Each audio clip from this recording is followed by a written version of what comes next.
question de temps.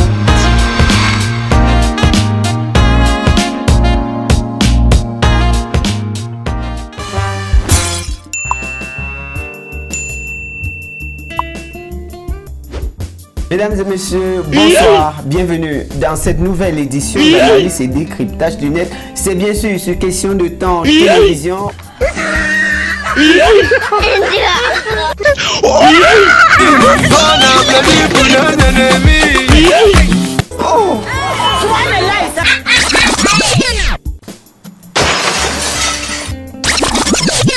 Aujourd'hui, je reçois une charmante jeune fille, elle est tout à côté de moi.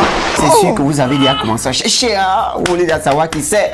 Bon, voilà, je ne vais pas la présenter maintenant. Il y a une actualité brûlante. Après le conflit MINSEF-FECAFOOT, il y a une autre actualité sur le net qui nous interpelle aujourd'hui, d'où l'édition spéciale d'analyse et décryptage du net de ce jour.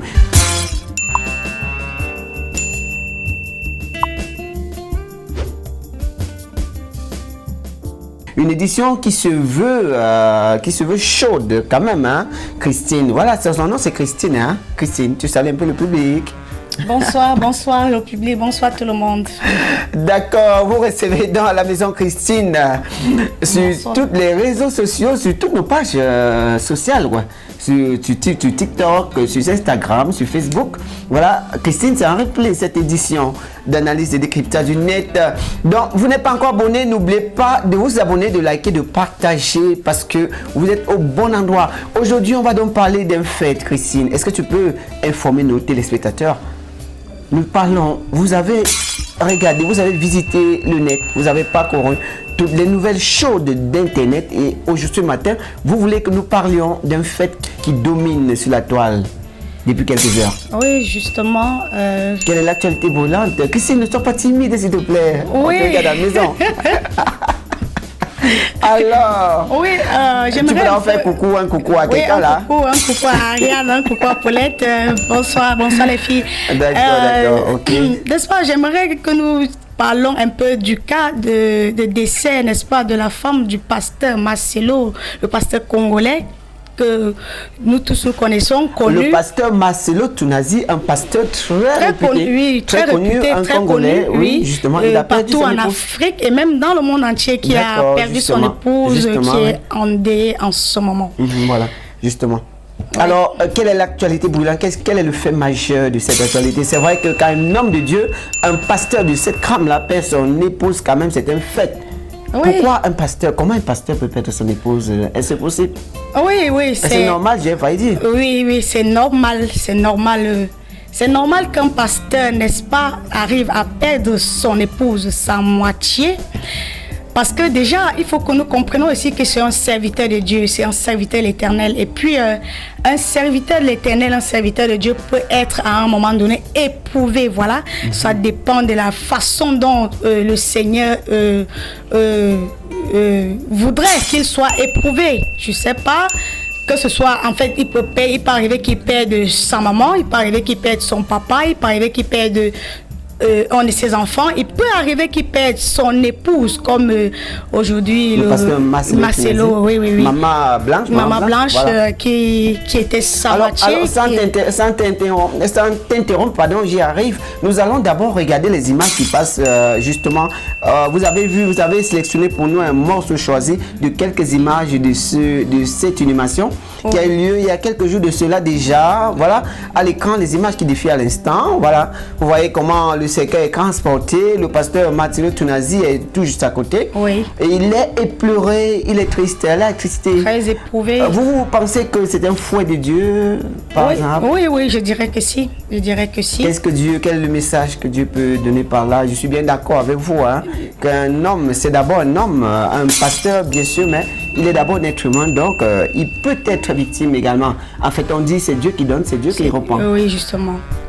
En fait, l'homme de Dieu peut être éprouvé dans plusieurs volets, par exemple. Peut-être que le Seigneur veut, n'est-ce pas, mettre à niveau sa foi en lui, par exemple. nous avons connu, n'est-ce pas, l'histoire biblique de Job. Voilà, par exemple, Job, voilà, Job qui a été un serviteur de l'Éternel, qui a été un homme intègre selon Dieu, qui un jour a été éprouvé, il a tout perdu, il a perdu ses enfants, il a perdu sa richesse et puis il a été frappé d'une maladie, n'est-ce pas? Mais Job, c'était une façon, n'est-ce pas, pour Dieu de prouver à Satan, qui est Lucifer, que Job est son serviteur et que malgré qu'il soit éprouvé, Job ne sera pas ébranlé, sa foi ne sera pas ébranlée parce que c'est son enfant, c'est son serviteur. Donc je me dis que peut-être aujourd'hui le pasteur Marcelo peut être... Je vais tester la foi du pasteur Marcelo. Est-ce qu'il a pas ce niveau-là? Quand on le voit humainement, oui, ça peut arriver. Est-ce que le pasteur Marcelo est encore à ce niveau de spiritualité? On le voit comme une icône dans la spiritualité. Il a fait ses preuves dans le monde entier à travers déjà le Congo, l'Afrique et l'Europe. On le connaît un peu partout comme un homme profondément ancré dans la chose de Dieu, dans la chose chrétienne. Il a défendu tous les concepts, tous les préceptes de la vie, de la société. Oui. Aujourd'hui, on le voit quand même comme quelqu'un qui ne devrait plus être victime de ces de ces tests de Dieu. Est-ce que le pasteur Marcelo n'est pas encore enfermé, par exemple? Il n'est pas encore enfermé. Il n'est pas épargné. Il ne peut pas être épargné. Si déjà, n'est-ce pas, le Christ lui-même qui est venu mourir sur la croix pour nous n'a pas été épargné, n'est-ce pas, des souffrances de ce monde, parce que il y a personne qui a été éprouvé sur cette terre comme le Christ lui-même. Ça veut dire que le pasteur Marcelo n'est pas épargné. Ça veut dire c'est un homme, il doit passer par là, n'est-ce pas, par les creuset, ça dit pas les persécutions, il doit passer par il doit être éprouvé, n'est-ce pas, pour que sa foi, en fait, qu'il soit un modèle, pour que sa foi en Christ soit ravivée davantage. D'accord, pour que cette flamme. D'accord, oui. Bon, on a compris. Je vais vous prendre sur un autre aspect. Vu des païens, quand quelqu'un perd son épouse, on a tendance à croire qu'il a peut-être vendu. Ça, c'est un thème pour dire qu'on a envoyé devant. Est-ce qu'on ne peut pas taxer le pasteur Marcelo aujourd'hui d'avoir liquidé son épouse parce que c'est pas moi qui le dis, hein, ça c'est un contexte social, ça c'est ce qu'on appelle le Congo, ça au Cameroun. Oui, justement. Parce que les gens sont tentés à le croire aussi. Justement, beaucoup de personnes en parlent. Beaucoup de personnes le disent sur la toile, ça se voit quand vous tombez sur certaines vidéos concernant le décès du pasteur. Maman Blanche, oui, son épouse, voilà. Je dirais ici que c'est vrai, chacun est libre de dire ce qu'il veut, ce qu'il pense. Mais comprenons ici que la Bible l'interdit formellement. La Bible interdit, n'est-ce pas? Nous voyons dans les 10 commandements, dans Exode 20, chapitre 16, tu ne porteras point de faux témoignages envers ton prochain. Donc nous n'avons pas à juger, hein? Nous n'avons pas à porter le faux témoignage parce que rien ne nous prouve, nous n'avons aucune preuve. Et même si nous l'avons, ça ne nous donne pas le droit. Et puis Dieu dit dans sa parole, c'est en fait aux grandes vérités, ça dit aux grandes choses. En fait, c'est lui seul, n'est-ce pas, que revient ces choses cachées. Ça veut dire à un moment de la vie, un être humain n'a pas le droit d'aller au-delà de la connaissance, c'est-à-dire de comprendre exactement qu'est-ce qui se passe, pourquoi est-ce que c'est comme ça, et ainsi de suite, ainsi de suite. Donc, je dirais que nous sommes tous dans le péché si à un moment donné, nous pensons que le pasteur Marcelo a liquidé son épouse. On va le dire ainsi, hein, on va le dire comme ça se dit partout. Ok, d'accord. Alors, nos téléspectateurs ont bien compris qu'ici, nous servons l'Éternel. C'est une chaîne dédiée à Christ, une chaîne pour la gloire de Dieu. Oui. Il ne reste plus qu'à dire au revoir à la maison. Et bien sûr, nous retrouvons juste derrière. Mais avant de quitter, nous allons vous proposer ce clip de Maman. Maman Annie, elle a presté lors des awards de la musique chrétienne 2023 et elle a justement été finaliste. Regardons ce clip et laissez vos commentaires s'il vous plaît.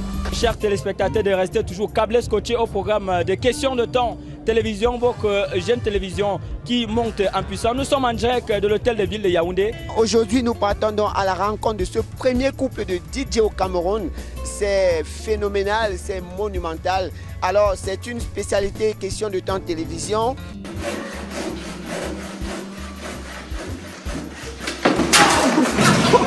De plus, je suis Maman Annie.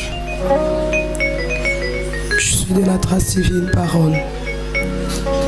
Je veux interpréter pour vous un chant. Il parle de Jésus. Le titre c'est Jésus Mwanda.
Jésus, je peux chanter. Il m'a ouvert la bouche, il m'a donné une voix. Partout où j'arrive, on me respecte. On me donne du café parce que j'ai la gloire. Jésus, tu m'as wanda,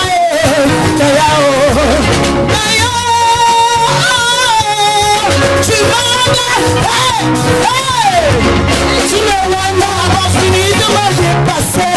Tu m'as wanda, pas fini de me souffrir. Tu m'as wanda, pas fini de m'éblouir. Tu m'as wanda, pas fini de me donner. Tu m'as wanda, tu vas contrôler dans ma vie. Tu m'as wanda, pas dans mon cachot me lever. Tu m'as wanda, quand je chante avec fierté. Tu m'as wanda, c'est péché. Oh, je l'ai dans ma vie. Tu vas,